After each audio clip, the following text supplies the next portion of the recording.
Hello दोस्तों, आप सभी को राधे राधे। कैसे हैं आप सब? आई होप आप सब बहुत अच्छे होंगे। मैं भी बहुत अच्छी हूँ। तो सबसे पहले आप सभी लोगों का ज्योति की छोटी सी दुनिया में बहुत बहुत स्वागत है। और ये वीडियो है 15 दिसंबर की, दिन है मंडे का। तो यहाँ पे ना सुबह से मैं अपनी व्लॉगिंग स्टार्ट कर रही हूँ, यानी कि अभी झाड़ू पोछा पूजा सब कुछ हो चुका है। ब्रेकफास्ट भी सुबह मैंने टाइम से बना लिया था और हस्बैंड जा चुके हैं ऑफिस। तो 7:30 बजे से मैं अपनी व्लॉगिंग स्टार्ट कर रही हूँ आज। और देव स्कूल नहीं किया क्योंकि सुबह सुबह ना मैंने जब देव को उठाया तब तक मैंने देव के लिए ब्रेकफास्ट वगैरह सब बना दिया था, ड्रेस रेडी कर दी, सब कुछ रेडी कर दिया था। लेकिन अचानक से ना सुबह सुबह जब देव को मैं उठा रही थी स्कूल को रेडी करने के लिए, तो अचानक से पैर में दर्द हो गया उसके। मतलब आधी रात को भी उसने मुझे बोला था कि मम्मा पैर में दर्द हो रहा है, तो मैंने नींद में इतना ध्यान नहीं दिया। लेकिन जब मैंने देखा तो उसका ना काफ़ी पैर में स्वेलिंग सा था। क्योंकि कभी होता है ना, जैसे नस जैसी मड़क जाती है, कभी गर्दन की कभी हाथ की, तो उस तरीके से ही मुझे कुछ लग रहा था। फिर मैंने ऑयल वगैरह लगाया, लेकिन उस टाइम ना नहीं उठ पा रहा था बिल्कुल भी।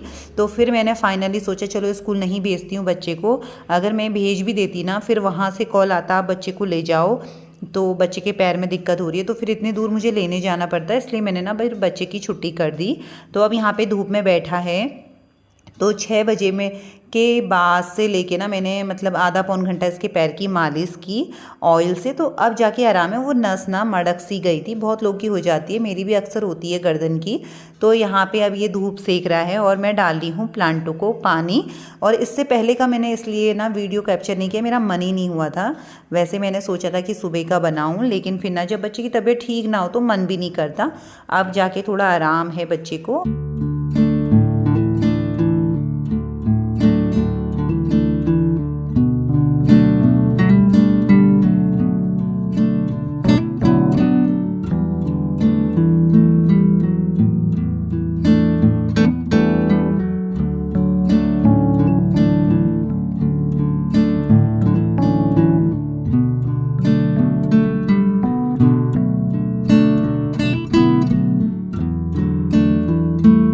तो यहाँ पे मैं आपको ना हमारे घर के एक न्यू मेंबर से मिलाती हूँ जो देव का फ्रेंड है।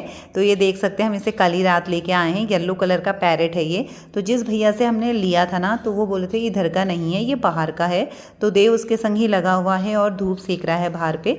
और फिर मैं आ गई थी अंदर पे, लेकिन ना बाहर बैठो तो अंदर आने का बिल्कुल भी मन नहीं करता। तो अब यहाँ पे थोड़ा सा कर लेती हूँ डस्टिंग वगैरह का काम। और बेड का तो रोज़ ही रहता है इसे क्लीन करना, क्योंकि एक तो बेड जो है ना ब्लैक कलर का है और उसमें एकदम से इतनी धूल बैठती हुई दिखती है ना। मैं डेली इसे क्लीन करती हूँ, लेकिन फिर भी डेली पता नहीं इतनी धूप कहाँ से आ जाती है, धूल बहुत ज़्यादा। तो यहाँ पे मैंने इसको ना साफ़ कर दिया है। और ड्रेसिंग वगैरह सब यहाँ पे मुझे रोज़ डेली ही साफ़ करना पड़ता है, क्योंकि वो रूटीन में भी होता है। एकदम ब्लैक कलर जो होता है ना, उसमें धूल एकदम से ज़्यादा दिखती है। तो यहाँ पे मैं पीलो वगैरह लगा देती हूँ, सब सेट कर देती हूँ, क्योंकि देव उठ गया था ना। क्योंकि जब 6 बजे के बाद देव की तबीयत मतलब ख़राब हो रही थी, पैर पे पेन हो रहा था, तो उसके बाद फिर मैंने उसे सुला दिया था। जब सो के उठा ना वो 1-1.5 घंटे बाद, तो उसे थोड़ा आराम था। मैंने ना जो लाई का तेल होता है घर का, उसे हल्का गुनगुना किया और उसी से मालिश करी थी। और अब जाके ना देख सकते हैं आप, मैंने थोड़ी देर इसको पढ़ाई भी कराई थी, क्योंकि अब टेस्ट स्टार्ट है कल से। लेकिन ये ऐसे ही बैग को फेंक के बाहर आ गया। बच्चे ऐसे ही करते हैं।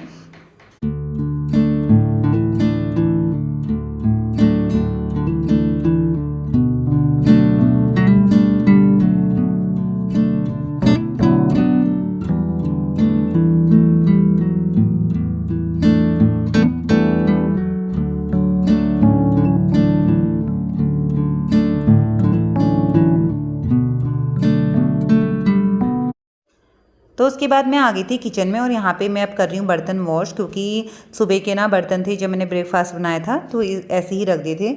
जब फिर मैंने झाड़ू पोछा नहाना पूजा सब कुछ हो चुकी थी ना, उसके बाद ही फिर मैं बर्तन वॉश करती हूँ, जब मेरे सुबह के बर्तन रहते हैं। क्योंकि बहुत जल्दीबाजी रहती है और मुझे देव को आज स्कूल भेजना था, तो मैंने सारा टोटली जो भी उसका काम होता है सब कर लिया था। लेकिन फिर बच्चे के पैर में दर्द की वजह से ना फिर मैंने नहीं भेजा।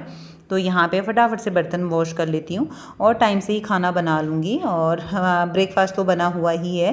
बच्चे का टिफ़िन जो मैंने रेडी किया था, तो बच्चे को वही खिलाऊँगी। तो उसमें मैंने बनाई थी प्याज की सब्ज़ी और पराठे बनाए थे। तो फटाफट से कर लेती हूँ बर्तन वॉश।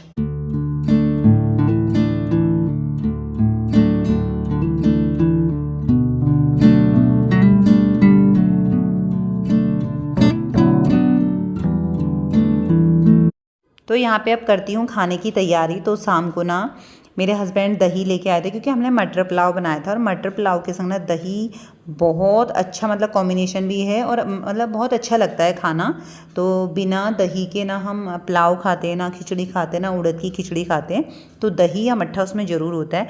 तो दही लाए थे तो मैंने ना 1 कटोरा दही निकाल दिया था। मैंने सोचा सुबह जो है झोली बना लूँगी। और मेरे देव को ना झोली इतनी पसंद है, लेकिन कड़ी नहीं पसंद है। कड़ी मीन्स यानी कि जो पकौड़ी वाली होती है वो बिल्कुल भी वो नहीं खाता है। लेकिन जो पहाड़ी रेसिपी होती है ना, यानी कि पहाड़ी स्टाइल में जो झोली बनती है, जिसे झोली कहते हैं हम, वैसे वो कड़ी होती है लेकिन हमारे वहाँ उसे झोली बोला जाता है आलू डाल के। तो वो उसे ना बहुत ज़्यादा पसंद है। तो मैंने सोचा चलो वही बना लूँ। तो थोड़ा बहुत यहाँ पे काउंटर था, इसको भी मैंने साफ़ कर दिया और देख सकते हैं मैंने सारे बर्तनों का ढेर साफ़ कर दिया है। लेकिन लंच के बाद ना फिर दोबारा से बर्तन होंगे और बर्तन मेरे इतने हो जाते हैं पूछिए मत, पता नहीं क्या होता है, मेरे बर्तन इतने लगते हैं ना बहुत ज़्यादा। तो यहाँ पे मैंने सब्ज़ी पहले बना ली थी, यानी कि ना आलू की सब्ज़ी बना के रख दी थी। और अब जाके मैं इसे इस तरीके से कढ़ाई में डालती हूँ और फिर इसमें अब मैं डालूँगी, मतलब हमारी पहाड़ी स्टाइल में उसे विस्वार बोलते हैं। तो आटे का घोल होता है दही डाल के, या चाहे आप बेसन डाल के बना लो, कैसे भी बना लो, लेकिन हमारे जो पहाड़ी स्टाइल में बनती है वो आटा डाल के बनती है, आटा और दही। तो यहाँ पे जितनी क्वांटिटी में आटा लेना होता है या बेसन लेना होता है तो हम ले सकते हैं। उसके बाद ना दही काफ़ी थी, मैंने सारी दही डाल दी क्योंकि मुझे भी बहुत अच्छी लगती है झोली इस तरीके से। तो अब मैं यहाँ पे ना सारा दही इस पर डाल दूँगी और फिर दही डालने के बाद ना इसको बढ़िया तरीके से फेंटना होता है।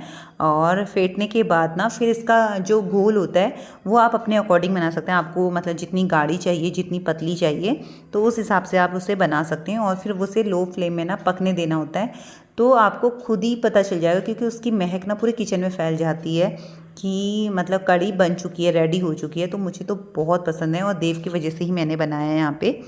तो अब जाके ना मैंने ये जो घोल है ये मैंने डाल दिया है इस पर, और इसको डाल के इसको अच्छे से मैं मिक्स कर लूँगी और धीमी आंच में ना पकने दूँगी।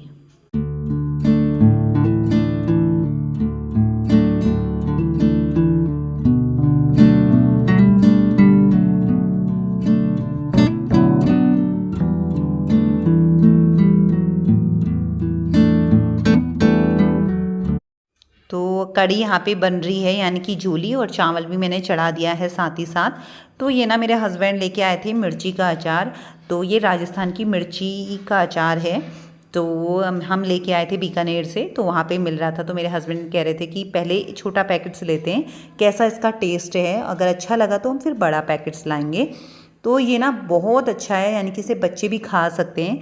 इसमें ना बिल्कुल भी मिर्ची नहीं है और इसमें शायद अमचूर भी मिक्स है, बहुत खट्टा खट्टा सा है। और पराठे के संग तो बहुत टेस्टी हो रहा है।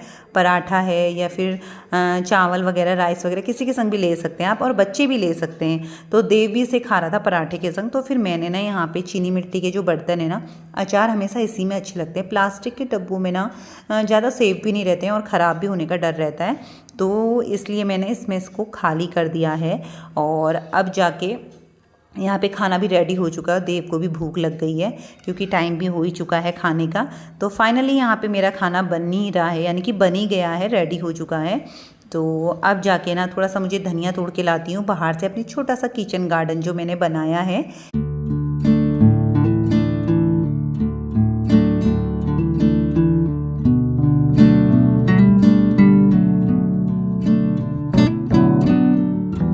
तो उसके बाद मैं बाहर पे आ गई थी और देख सकते हैं आप ये टब में ना इतना बढ़िया धनिया हो रहा है। लेकिन धनिया के साथ साथ ना इसमें बेथुआ भी लगा हुआ है। और ये शायद मेरे ख्याल से जो बीज लाई थी मैं, तो वो ना मिक्स से बीज था। तो इसमें बेथुआ भी हो रहा है और धनिया भी हो रहा है। इसलिए मैं आजकल ना रोज़ इसी में से धनिया काट रही हूँ और मार्केट से बिल्कुल भी नहीं ला रही हूँ। तो मैंने सोचा है अभी इसको ख़त्म करने के बाद ना फिर मैं दोबारा से धनिया लगाऊंगी। लेकिन अब जो मैं लगाऊंगी वो लगाऊंगी हाइब्रिड, क्योंकि इसमें ना एकदम से फूल आने लग गया। पत्ते तो बहुत अच्छे आ रहे हैं लेकिन हल्का हल्का फूल आने लग गया है। फिर जहाँ से फूल आता है ना वहाँ से फिर पत्ते आने बंद हो जाते हैं। अच्छी ग्रो नहीं करता है बिल्कुल भी। तो इसको मैं सारा धीरे धीरे करके यानी कि 1 हफ्ते में ना ख़त्म कर दूँगी। उसके बाद फिर दोबारा से लगाऊंगी हाइब्रिड वाला। तो मैं लेके चलती हूँ फ्रेश ऑर्गेनिक धनिया, जो अपनी छोटी सी किचन गार्डन से मैंने तोड़ लिया है। तो अब इसे ना कट करके फाइनली मैंने इसमें धनिया का गार्निश कर दिया है झोली में। और बिना धनिया की ना झोली का तो टेस्ट आता ही नहीं है, मतलब जब तक इसमें धनिया ना पड़े। तो फाइनली यहाँ पे खाना बन चुका है और अब मैं निकाल देती हूँ सबसे पहले देव के लिए खाना। तो यहाँ पे थाली लग चुकी है झोली भात की। तो फिर हम बाहर पे आ गए थे और देख सकते हो आप, देव को ना बहुत जोरों की भूख लगी है।